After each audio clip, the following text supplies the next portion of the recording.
Hi guys! So, a day in my life. So, ayan guys. Punta kami guys ng apo ko guys sa Ilacan City. So, yan. So, sasakay na naman kami guys sa aming big bike.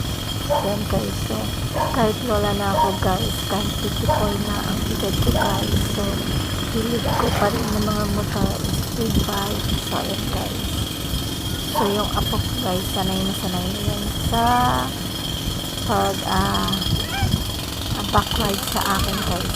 Backriding ko yan guys. So 8 years old na siya guys. So lagi yan guys na babackride sa akin guys. Sasanay niya yan guys. So ayan ang lola. Sige, ready na. So ayan yung apo ko guys. Nag-aantay na lang yan guys sa signal ko na okay go sa akyat ko na sa yun guys. So makikita mo siyang sanay na siya guys backward guys sa akin. So ayun guys.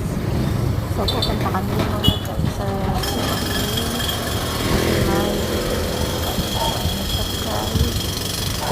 So sanay na yan sa akin guys. Kasi lagi ko siya angkat sa bike ko guys. So